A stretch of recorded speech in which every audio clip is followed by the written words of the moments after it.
Chapter 18, Treatment, Introduction. The next section of the book is probably going to be controversial to a lot of you. If I were talking to David and David alone, I would have little difficulty in explaining to a young man who is yet to be brainwashed or integrated into the different sects and tribes that make up mental health. There are many different sectors in mental health. Each one of them has their very rigid beliefs and they are in an unofficial competition with each other. While still paying lip service to each other and being polite, none of them rarely accepts the place and role of anybody else. Mental health has been taken over by psychiatry and psychiatry is being taken over by drug therapy. The social model is surprisingly more commonly accepted and used in day-to-day practice by nurses. The fully fledged social workers that I have met all seem to feel that sorting out the patient's background and what services are available is beneath them. They much prefer to call themselves psychotherapists. Which brings us along to psychotherapists. They consist mainly of psychologists and social workers, and they have flavor of the month agendas and therapeutic tools.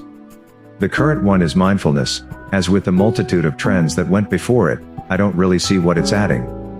Far more important is that there doesn't seem to be any scientific review showing that it does anything. The basic idea in the psychiatric model is that receptors in the brain have gone wrong, and we can replace or repair them. It's arrant nonsense. There is no reason to assume it is right. The professionals claim that medication psychiatry is research-backed. Really? After the spurious ways that research is funded? The research is as relevant as understanding the content of a library by burning it down and assaying the carbon content. We have evidence-based medicine, which is as pertinent as asking about religion to a collection of clerics. If you want to know about religion, ask the congregants and non-believers, too. There is far more to mankind than epitomizing us as a series of switches and receptor gates. I may sound facetious, but ever since man has tried to understand himself, he has been categorizing various factors which are of influence. We tried earth, wind, fire and water, and then we went on to different fluids in the body. Each, in their respective time, was ardently followed by the believers. In that respect, nothing has changed. Suffice it to say, my criticism of medication as the major answer is that it is spurious. I will say that, in real terms, there are no substantial changes in the outcome in severe psychotics now than before the advent of medication. Yes, things have changed, and they are social. We have seen changes in the way that society is prepared to accept the psychotic. Society has changed its mind concerning where the psychotic should be and what rights the psychotic has. This is hardly surprising. The greatest breakthrough in medicine involved hygiene, non-smoking and, hopefully, reduction in weight. Yes, we have had impressive achievements in treating AIDS and cancer. But be honest, far more lives have been saved by prevention. Another major pharmaceutical industry hype has been in dealing with depression. Antidepressants are recognized to be oversubscribed. Little or no emphasis is placed on blessing the patient with knowledge about side effects. The patient is unaware that antidepressants are nigh on addictive. They are very hard to stop. They cause weight gain, sexual problems and nightmares. Some antipsychotics increase the risk of a heart attack or CVA. If any other product affected blood sugar, fats and cholesterol, it would carry a compulsory health warning. In addition, the patient is rarely told. It is widely acknowledged that the Prozac revolution was just that. Before Prozac, the promotion was aimed at the doctor. He would recommend the medication to his patient. Since Prozac, the patient is the target and the patient demands. There can be little doubt that CBT is as good as, if not better than, most medications when dealing with mild depression. Another branch of psychiatry is using medication to avidly meddle in the schoolyard. Complete incompetence of the educational system, changes in accepted behavioral norms in school, combined with overzealous crusading school psychologists and house-trained neurologists has led to a massive introduction of an addictive drug called Ritalin. In many respects, I feel that we are pretend treating a lot of problems by poisoning the person instead of helping them try to live with their problem. Do I think there is a place for medication? I shall answer this in a roundabout way. I do believe that the abuse of medication is so high that it would be preferable that we didn't use them at all, instead of this galloping abuse. When we are medicating those who have little choice in the matter and can hardly refuse, namely the psychotics and the children, we are witnessing changes in suffering. The person taking the medication, the designated patient, was not suffering, but now is. This hardly seems fair. Add to that, we are imposing side effects upon them which can accompany them all their lives with great detriment. So, yes, if to avoid all this means abandoning the medical pharmaceutical model, I would be in favor. I do feel that medication has a role, and I will mention in each section on therapy how I feel this role should be fulfilled. My answer would be, if you're going to medicate, make damn sure that you know what the limitations are and what the side effects are. Only give it when you have to, when you are sure you are causing more benefit to the patient than harm. Make sure that the patient is a fully cooperative partner in the decision-making. I would tell David that if you want to be a paternal figure, have children. If you feel that the patient is incapable of making a decision, then do two things. First, ask yourself how sure you are, or are you just trying to make your life easier? If the patient is not a fully active partner, you must appoint a legal guardian or fully consult with parents, giving them the pros and cons of the medication. Because you are a doctor does not mean that you are God Almighty. You are blessed with the ability to help and heal, and certainly not to make the patient's life a misery. The patient's own good must never be defined as you see it, it must always be as he sees it.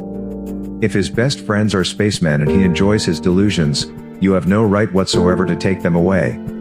Anything else is arrogant tyranny.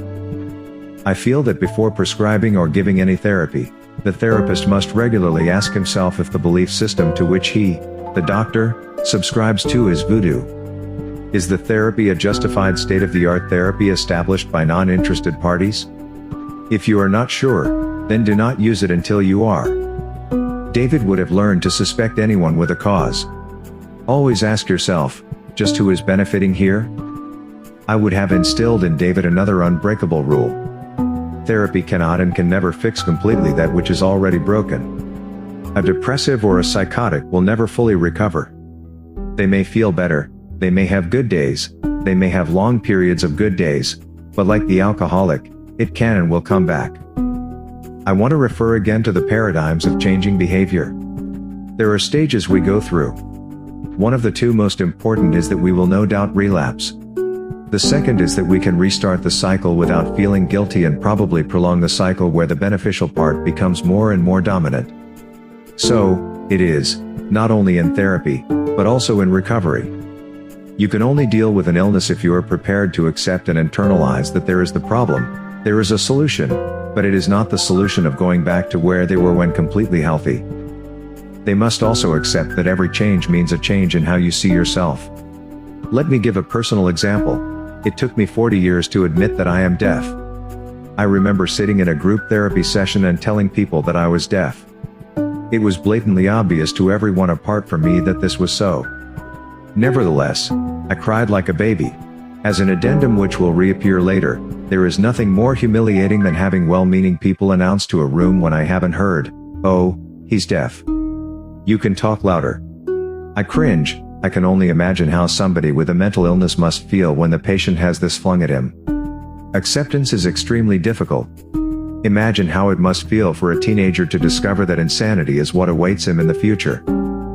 So yes, when talking to patients about therapy, you have to accept two things: how difficult it is for the patient to accept the need for therapy, and how difficult it is for you, the therapist, to accept not only are you not God, but the therapy you are going to offer is far from perfect. I have said it often, and I will say it again, that which we cannot prevent, you will not fix.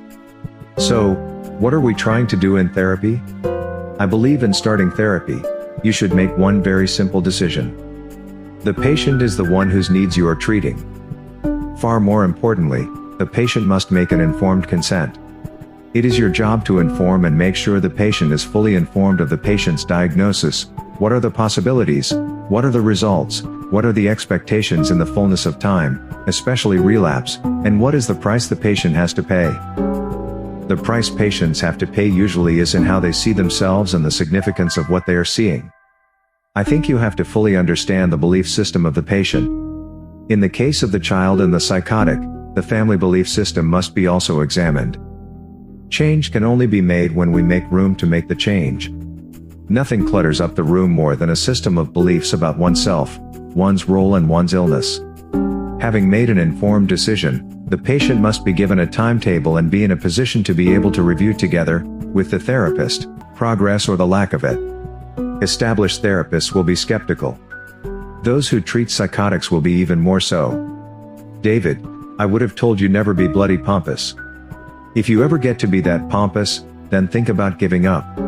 Almost every patient I have met, when you look at them at the level of their eyes, can be cooperative and of great assistance. It is really amazing how the patient's attitude and behavior changes when the therapist's condescending attitude changes. Therapy has to obey certain rules which are seldom spoken about. The first rule, without any doubt, is one I mentioned above: the patient must be a full, active and equal partner. Secondly, the therapy must be defined in terms of goals and time. The therapist must be able to establish a milieu which is constant and has well-established boundaries. One of the main problems with many patients is ego consistency. In other words, behaving the same way in different situations. Many of them did not experience this as children, and they behave similarly. We should endeavor to make the therapeutic learning process and experiential change free of anxiety. We must negate the original anxiety-laden experience the patient experienced as a child. Often, the patient will do his utmost to resort to the situation he knows best, which is an unstable and anxiety-provoking environment. We call the attempt by the patient acting out. In general terms, our goals should be primarily to define how the patient sees himself and to question the validity. This clarification should be done in the patient's terms of how they see themselves. We must look through their own eyes, as well as their families, and talk in their language using concepts they feel easy with. We should question conclusions, the beliefs, that the patient and the family have reached about the illness. The patient should be asking how much he is contributing to the belief and participating in the consequences. This means asking, even a psychotic, how he is behaving in the relationship of the pack model. In other words, I think therapy is dealing with beliefs and how effective they are. It's almost a joke to say that the first belief is that therapists themselves are infallible. Maybe everyone, including the therapist, needs this belief. But the belief is delusion. Insight into what you are doing and what is happening far outweighs any considerations of why you are doing this. For me, therapy is a do-it-yourself geography process. We are showing people, as they traverse down the path of life, where the traffic jams are, where they are driving badly, and what are the alternatives. I do not prescribe to therapy being an archaeological site, where the archaeologist, cum therapist, shifts through the different layers which make up the patient's past, discovering shards and broken pots, and tries to piece them together. In many respects, we must instill a belief in the therapy. Your patient is down a pothole, and you have decided to go into the patient's pothole with them. They have allowed you in. You can only get the patient out with a rope that you supply and both of you believe exists. Another way of looking at therapy is by picturing a ball hurtled into a container. What can happen? The container shatters. In politics, we call this a revolution. The ball may shatter and we call this a repression.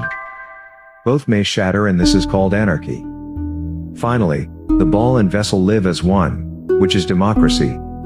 This political modeling, the container theory, is a good definition of therapy, when it works. I repeat that the best form of therapy is to prevent its need. The next chapter will deal with prevention.